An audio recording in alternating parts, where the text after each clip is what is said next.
Welcome back to the Ross Bolin podcast. I am Ross Bolin, here with the young phenom producer Kade Orris. Kade, how you doing, my friend? Oh, doing pretty good. I recently started posting on TikTok again. I saw you're doing some playlist content on the TikTok machine. Yeah, going really, really well. Is it? No. No? No. Not so far? You just got to keep shooting, though, Kade. I know, that's the thing. Get those shots up. You just got to keep shooting. Because if I stop shooting, then, You die. Sure, yeah. I mean, yeah. Well, if you shoot, it might not go in, but at least you shot the ball. Right. And Whereas if you don't shoot the ball, it can't go in. Right. So there's not even a chance. Mm-hmm. That's the... Yeah. What's the who is it? Deion Ware's quote is like, if I go 0 for 6 instead of 0 for 3, that means I stop shooting. Yeah. Or the Wayne Gretzky, Michael Scott, you miss 100% of the shots you don't take. Exactly. Probably the more famous version of that.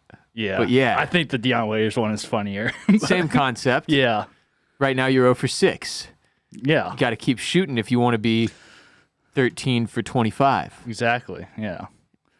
Sports. But yeah, getting into that again. And yeah, it's very it kind of sucks when like you get one and you're like, oh, this will actually, I don't even know if like these will do anything, but I'm just like putting stuff out there again. Well, TikTok is also one of those places where you're not really going to get immediate results. Right. Like it usually takes, like even for our show TikToks, like for, RBP or Oysters, Clams, and Cockles or Banging the Can, like when we put up a TikTok, you can never tell within the first couple hours if it's even going to do well. Yeah. It'll be like I wake up the next morning and see like, oh, this one gained traction. Now it's popping off a little bit. Okay, like you never know. So just Yeah, just keep shooting. But I got ideas for different things that I want to do. But like, if I don't do it, then it's just like, what the fuck is the idea for? You know what I mean? Like you got to execute. Exactly. An idea by itself is worthless. Exactly. You got to put that idea into action. Motion. You need that action. Yeah. Get that motion. Yeah. Well, good for you, Kade. Thanks. I'm trying. I had some friends like comment. It's like the only comment in the video. Like, oh, Kade's trying to be an influencer. I'm like, fuck. I hate that word. I'm like, fuck you guys. Oh, shit. Yeah. Well, not me, buddy. I won't be making any TikToks. Well, just to show, for our shows. But like, you won't catch me on there trying to. There's no Ross Bolin TikTok. Maybe there is. I don't remember. I thought you made like a personal one that you just maybe. I think there was like a Ross Reacts. Remember when I did that brand for a little bit? Yeah, like a month during. I think it was like during COVID. Yeah. I would react to a viral internet video. Mm-hmm. It would just be my head making jokes about the video.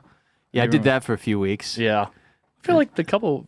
They were fun. Yeah. There was a good one or two. And that's the thing. No, you just got to do it because it's fun and you like talking about the thing you want to talk about. Yeah, what I realized in that case was like I already have way too much shit to do. I cannot do a random brand called Ross Reacts. Yeah. I had a logo and everything. You did, yeah. Yeah. I walked away from that shit quick fast. Well, all right, let's dive into some fun content for the day. Maybe we can get some TikToks out of this, huh? Sure. Yeah, that's what this is all about.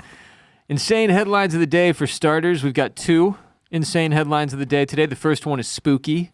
The second one is just insane. First one, paranormal investigator dies on Annabelle tour. Ooh. You're familiar with Annabelle, right? Yeah. Yeah. I am. Okay. Movie made about it. I've seen it. We'll get to that. Okay. You haven't? Why would I? That's not... You never watched? Okay, we'll save it. Okay. Dan Rivera, a paranormal investigator, died on July 13th during a tour in Pennsylvania showcasing the demonically possessed Annabelle doll. The Pennsylvania State Police said in a report released on July 16 that, quote, nothing unusual or suspicious was observed at the scene, end quote, concerning Rivera's death. Rivera had been with colleagues on Sunday morning, but said he was feeling sick and was going back to his room. Abrams County Coroner Francis Dutrow confirmed to People magazine, from which I am currently reading. So at the time, Dan Rivera, the paranormal investigator, who is no longer with us, was on a tour in Gettysburg to show Annabelle, which the New England Society for Psychic Research, of which he was a part, described as demonically possessed. According to the society, the doll's origin goes back to 1968 when a student nurse was gifted the doll and brought it to the home where she lived with her roommate. The organization has a little bit of information here I'm going to read. Quote, almost immediately, the roommates noticed strange occurrences with the doll, and they were introduced to a medium who told them the doll was inhabited by the spirit of a young girl named Annabelle. The two roommates tried to accept the doll's spirit and please it, only to have it reciprocate maliciousness and violent intent. The society added that its founders, and again, the society I'm referencing is the New England Society for Psychic Research, it was founded by paranormal investigators Ed and Lorraine Warren, who were called in and determined that Annabelle was possessed. They took the doll from the home and stored it in a glass box, quote, to contain the evil-spirited entity, end quote. Now, this story of Annabelle and Ed and Lorraine Warren got turned into a horror film franchise called The Conjuring. Is there not a movie also called Annabelle? Or am I think it's part of the... part of the... I want to say there's like 4 of these movies now. Yeah. But I could be wrong. Yeah, there's one straight up called Annabelle. I'm pretty sure it's part of... Maybe it's not part of The Conjuring. Maybe the Annabelle, just straight up Annabelle was a different... So anyway, there is one of the Conjuring movies that focuses on Annabelle, though, I'm pretty sure. Okay. I've seen a few of the Conjuring movies. They're pretty good. They have some really scary moments. Yeah. But the bulk majority of those films, to me, fits into, like, fun horror that's not going to make you shit your pants. Okay. It's not going to ruin your whole life. Yeah. You know? Sure, yeah. There are a few memorable moments, though, where I was like, I could have done without this. Mm-hmm. Anyway, I knew Ed and Lorraine Warren were real people. I didn't know that they had founded this New England Society for Psychic Research, or that was still like an active organization, and that they were taking this literal doll that they claimed was demonically possessed and touring with it, which just sounds like a really bad idea in general. Here's my point, my takeaway from this. I don't fuck with stuff like this. Yeah, why is he even still around? Like The doll? Yeah. Like light it on fire? Yeah. Cremate it? Anything, Put it in a car crusher and smush it? Yeah. Something. I don't know, maybe... I think, if I remember correctly, part of the lore was that, like, the demon is trapped in there. If you destroy the doll, it will go elsewhere. It could be even more problematic. Something else. Like, what if it gets, instead of in an Annabelle doll, what if it gets into, like, a giant T-Rex doll? And that could be a problem. Yeah. Or, like, a G.I. Joe. Sure. That thing's armed. Mm-hmm. Dangerous, so you want to be careful with that. I'm not a huge, like, paranormal believer, necessarily. Yeah. But I'm also not one of these people that thinks it's all bullshit. You don't discredit. Like, right. Yeah. I stay in the middle. Okay. I want to be neutral when it comes to like the movie Paranormal Activity. I've said it time and again. One of the scariest movies I've ever seen. I want nothing to do with that. I will neither discredit that type of activity nor embrace it. Mm-hmm. I just want to be neutral. Because that way maybe they'll leave me alone. Yeah, you just act like it's not even happening. Just ignore it. Yep. Walk away. Mm-hmm. I would never take a demonic doll on a tour. No, because then you're one just of my asking rules. for that's one of your rules. You're just asking for bad shit to happen. Yeah, and did it say how this dude they died? don't know yet. So it's like pending an autopsy. He literally was at breakfast, it sounds like, was like, I don't feel good. I'm going to go lay down. And then he died. And he's got friends that are upset that this is turning into like a viral story, which I get it. It sucks. You lost your buddy. Someone actually died here. It's a real life human being who was an Army veteran, a father of 4, a husband, apparently a really good guy. It's an awful story. But at the same time, when you're a paranormal investigator and you're on tour with an Annabelle doll and you die under what are not necessarily strange circumstances, but suddenly, without explanation, people are going to talk about that because that's terrifying. And they probably should figure out what to do with that Annabelle doll. Put that fucker in a SpaceX rocket, shoot it up into outer space. Make it another planet's problem, yeah. Let that demon float around out there amongst the stars for a couple thousand years. See what happens. But we don't need that around us now. I mean, did it say for like the the roommates that had it initially, like what it was doing that was like freaking them out so much? Like, was there any like did they cover in the movies or? They definitely covered in the movies. I can't recall though. It like, if I remember correctly, at one point they put it in a room, and then they go to check on it, and it's like gone. And then it's stuff like this. They put it in a room, And it's they in go back to another check room? on it, it's gone. They can't find it. They open a closet, it's in the closet, and it's holding a butcher knife. Like shit like that. Okay. Where it's like, oh, well, that's not good, you know? I can't remember if it actually like kills anybody or goes full Chucky. Yeah. Remember the movie Chucky? Yeah. I mean, I haven't seen that one, but like I know. For some reason, those were just always on when I was a kid. Yeah. Chucky, the Leprechaun. Did you ever see the Leprechaun?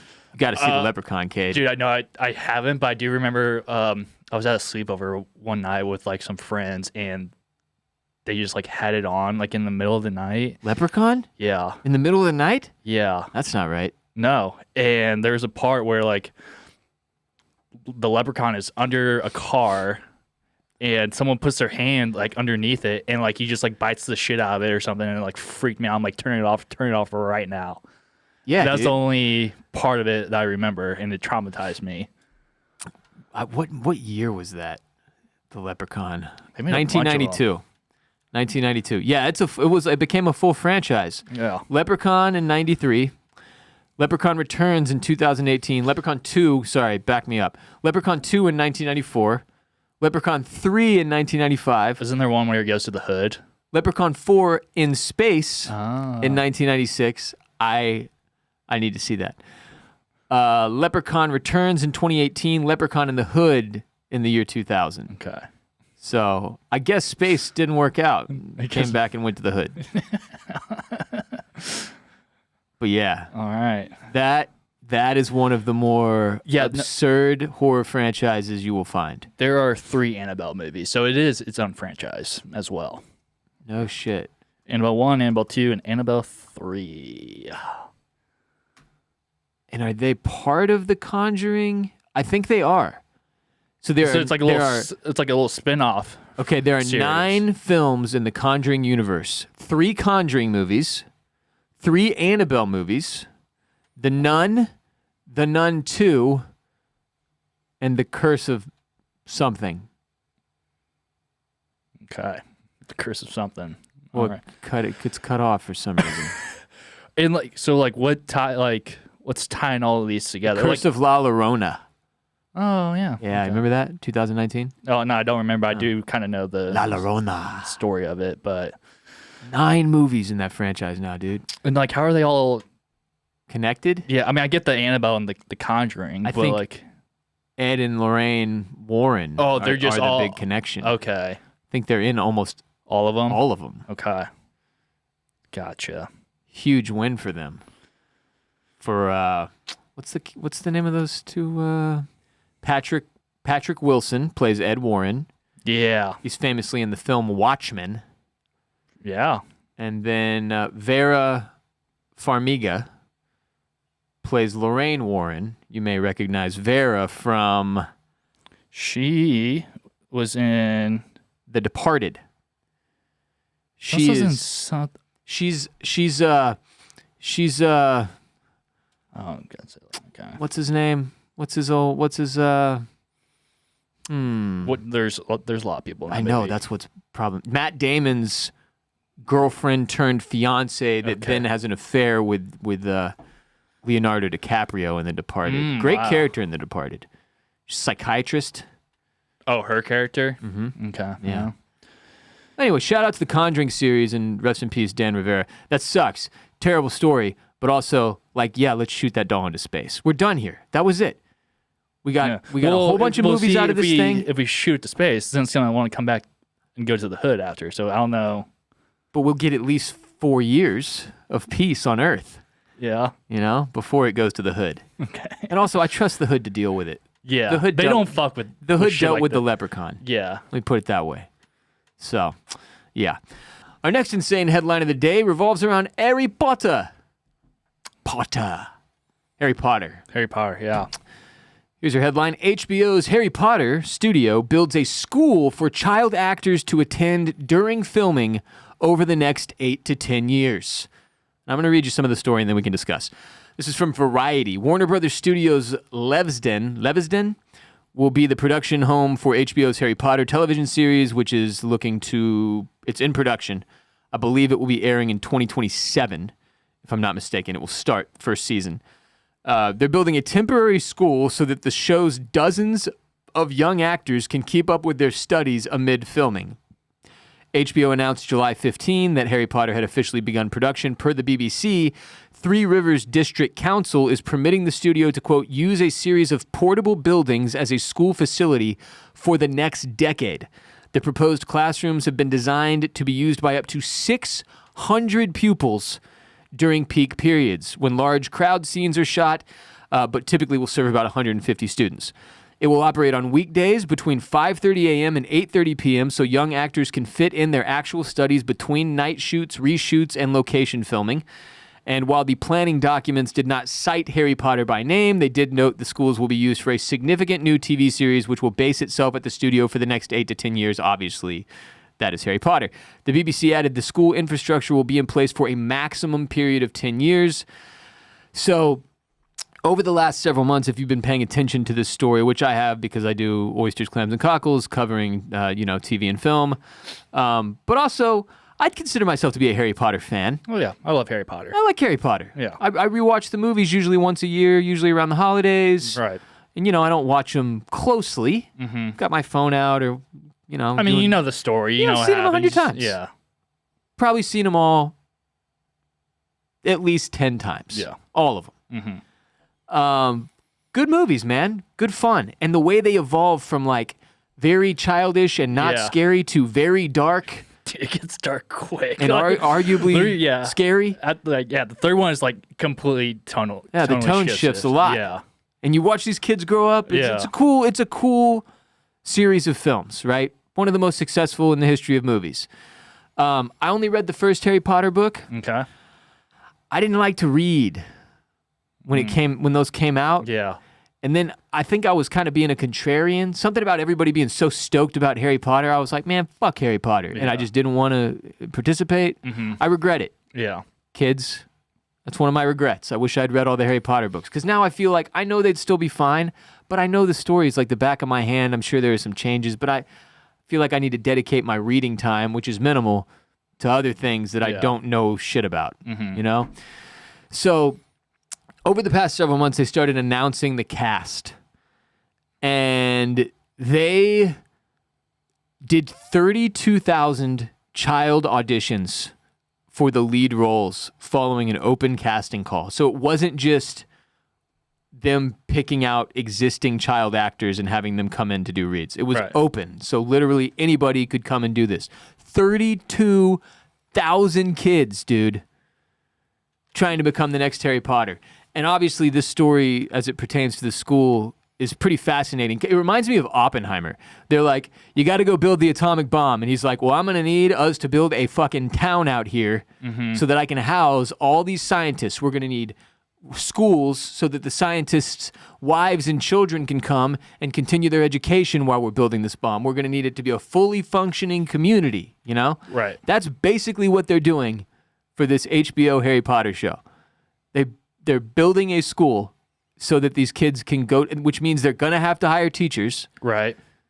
And it sounds like it's going to have to be staffed from 5:30 a.m. to 8:30 p.m. every day.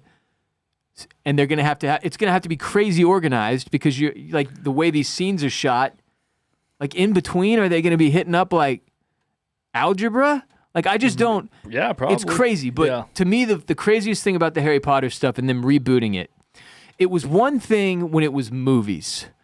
And movie sets are typically, it varies pretty extremely depending on the film. But like we're talking about, months of work, a few months. Yeah. Right?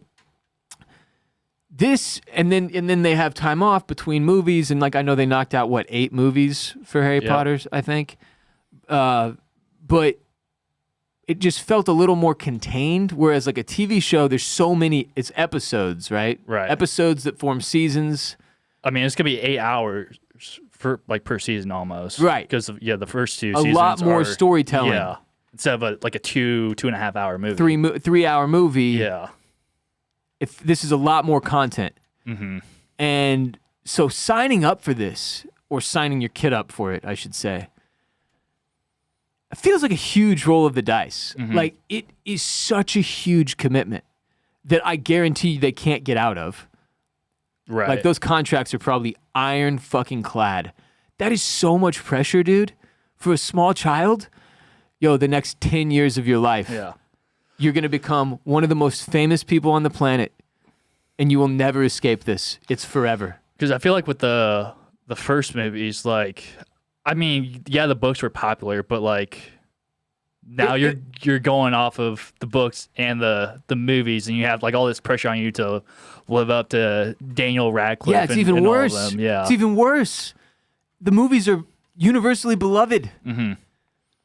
If they fuck this up, and right now, people love to complain and hate on everything. They're already hating on the cast and stuff. Yes.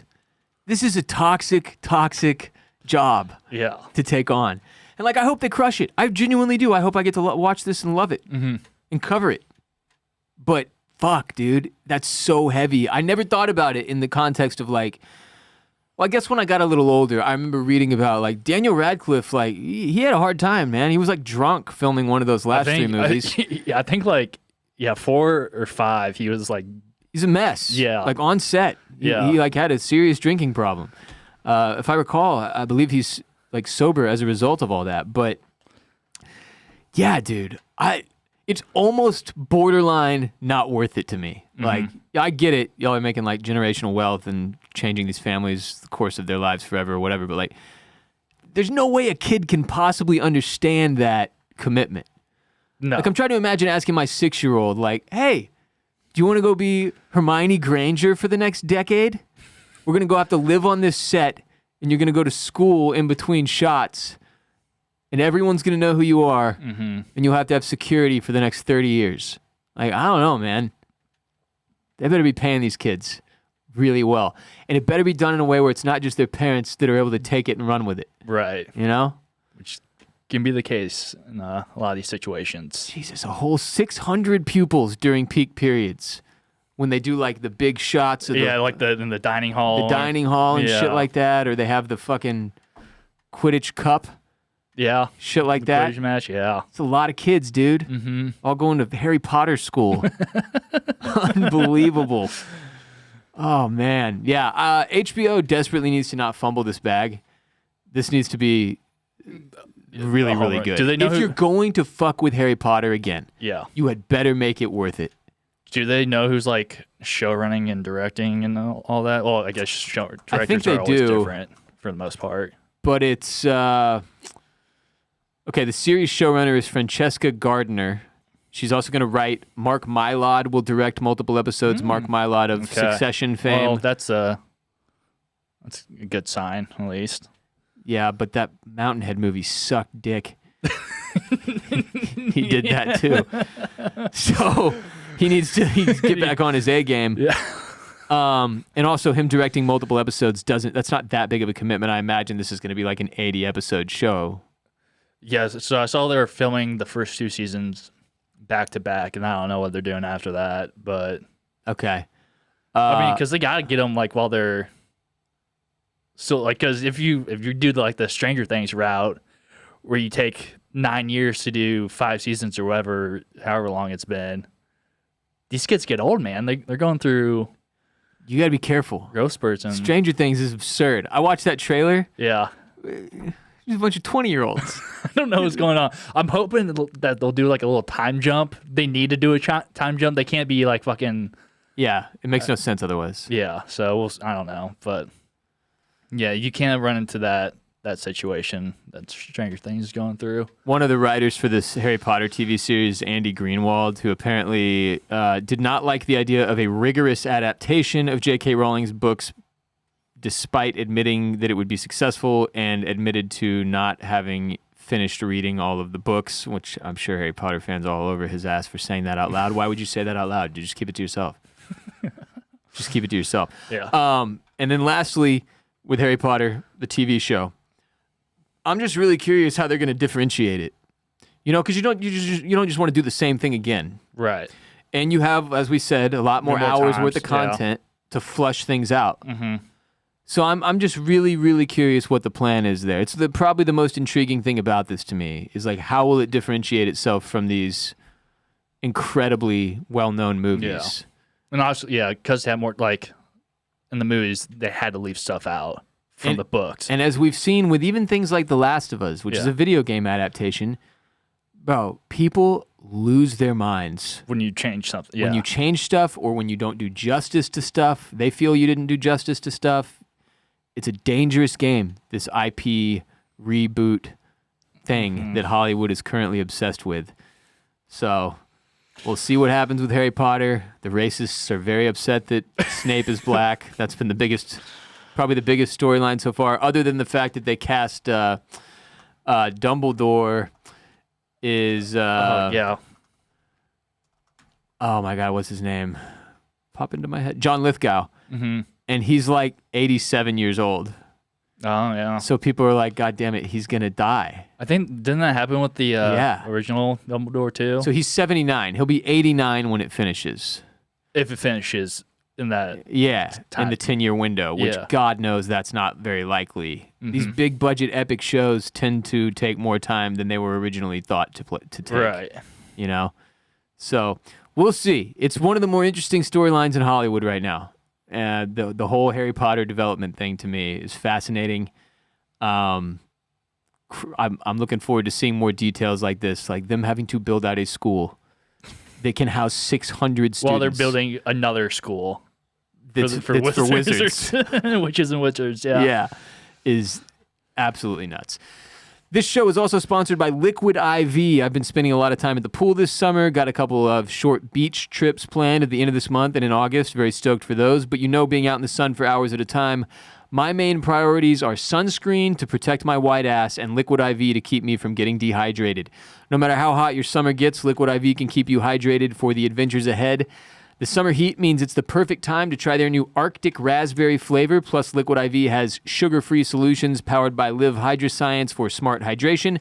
Visit liquidiv.com and use code ROSS at checkout for 20% off your first order. We have been loving Liquid IV here at Bolin Media for many, many, many years now because it gets the job done, hydrates better than water alone, tastes incredible with their variety of delicious flavors. Liquid IV makes regular water tasty as hell and much more effective. My favorite flavor right now is the white peach. Can't get enough of it. I mix it in my water bottle in the morning and before workouts as well to get 3 times the electrolytes of leading sports drinks. We've got like 20 bags of Liquid IV in the storage closet here at Bolin Media, so it's always available for us and our guests. We love it. Guests love it as well. Remembering to drink enough water every day is a constant struggle for most of us, and as a result, a lot of us are walking around dehydrated without even realizing it, which affects everything, your energy levels, your mental health, everything.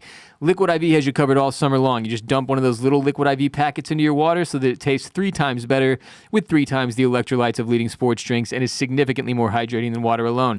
Explore the delicious sugar-free options, including white peach, lemon lime, rainbow sherbet, and more. Find all their best-selling hydration multipliers flavors online, and now you can experience their newest flavor, Hydration Multiplier Arctic Raspberry. Plus, discover more fun flavors like cotton candy or popsicle firecracker. Just 1 stick and 16 ounces of water hydrates better than water alone.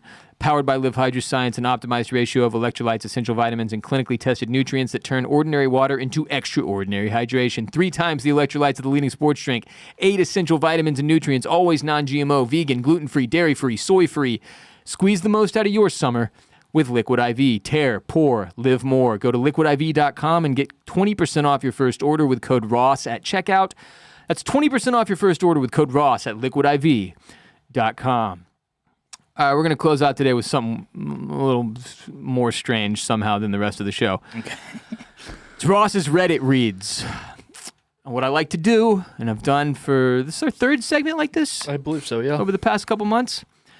I'm becoming more of a Reddit boy because traditional social media is hell on earth, and Reddit and its algorithm are more appetizing to me. Like it knows I want to see baseball highlights, so it'll serve those up in my little feed or whatever. It also knows I like to read funny confessions from people on Reddit, so it'll serve those up to me. I get a lot of Sopranos content. Okay, The top of my feed right now. What's that? A lot of memes, a lot of Sopranos, or just Not memes. I get the memes on Instagram. okay. It'll be conversations like, who was the most handsome man on The Sopranos? And then it's a bunch of people arguing who the best looking male cast member was.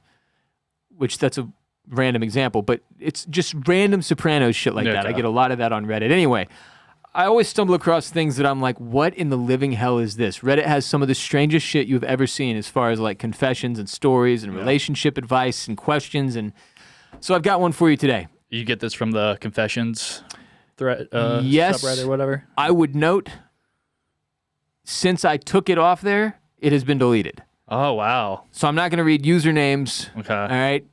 But this person who posted this, OP, as they call them on Reddit, the original poster, Oh, okay. has since deleted this thread. But it's too funny for me not to share, so I'm going to. The headline reads, "My wife thinks I'm gay after 10 years of marriage." And if I gave you 10 guesses right now as to how that happened, you wouldn't be able to. But I'm going to share it with you, so you don't need to guess. OP continues, "First, let me start off by saying I am not gay. I love women. I'm kind of pissed off and annoyed at the same time that I even have to defend myself like this. In my eyes, it's not a big deal. To her, it's basically the end of the world. Me and my wife were laying on the couch and I saw a reel on Facebook that had me in tears laughing. It was basically a guy convulsing with his eyes wide open, and the caption said, quote, "When I catch bro beating his meat, but his technique is off, so I gotta coach him," end quote. I mean, that's very funny. He says, "It was funny as hell to me. Me and the boys always share gay reels with each other, even though we all have wives/girlfriends and are obviously not gay. If you're a straight guy, then you'll understand that we just find this shit funny. There's nothing more to it. Just dudes being dudes and having an immature sense of humor." We'll pause there for commentary. Yeah, because we both just laughed at. Yes. No doubt that straight bro groups can align with this sense of humor he is describing. No doubt.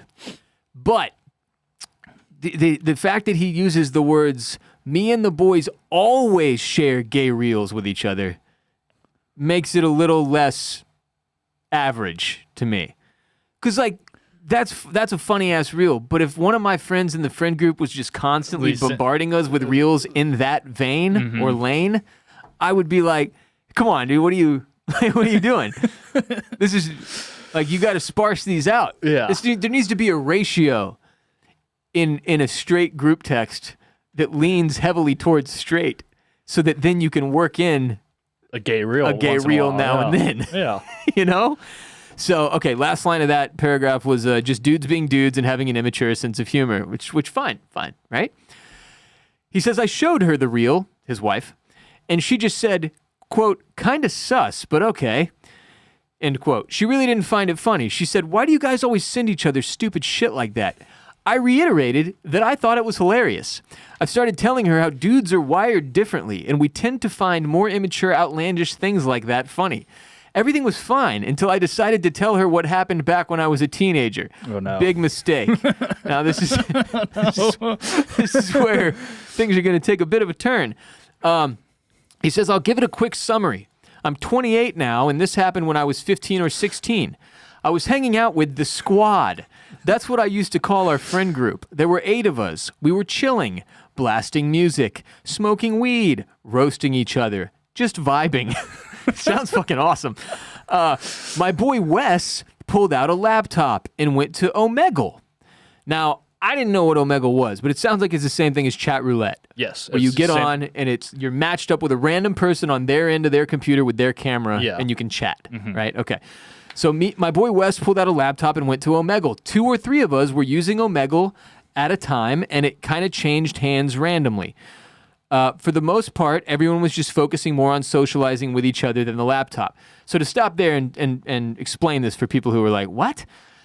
This is a group of dudes, 8 deep, smoking, chilling, blast music, just vibing, roasting each other. And they've got the laptop out on Omegle, but they're not really paying attention to it. They're just kind of like, a couple of them will come up and be like, oh, look at these morons, and then walk off and like go get a snack, or you know what I mean? Yeah. Very casual. Okay? That was until two fine girls showed up on the laptop. They immediately got everyone's attention, and at that point, everyone was huddled around the laptop like a football team. So all 8 dudes are over there like... I was expecting them to skip us, but they didn't. And I love this because he gets into the psychology of why. I'm guessing because of how many of us were there and the different personalities to speak to. I don't know. So this has been however many years, and he's still contemplating why those 2 girls stopped on them on Omegle and actually had a conversation. Anyways, he says, we talked about random stuff for like 30 minutes, and they were mad chill. At this point, the group kind of split up and went back to doing what they were doing, while 3 guys stayed on the laptop. I was one of them. There was some flirting going on between my friend Dom and the girls. He was your stereotypical pretty boy. I used to call him the thrift shop Justin Bieber. The detail he's including here is just so unnecessary and not helping his cause. The conversation started having some sexual undertones, and there were some things said. Dom had mentioned something about wanting to see the girls' tits. They obliged, and they both flashed us. We obviously liked what we saw and started acting like cavemen that never saw breasts before. We were hype. The entire group came back to the laptop at this point. Of course they did. The boobs brought all the boys back to the yard. Now, this is the part that triggered my wife into thinking I'm gay. The girls said they wanted to rate our dicks. When they said that, I looked around and noticed that some of the guys were like, hell nah, while some of the other guys were like, I mean, fuck it. I was one of the guys that said fuck it. At this point, the girls still had their tits out, and we got horny.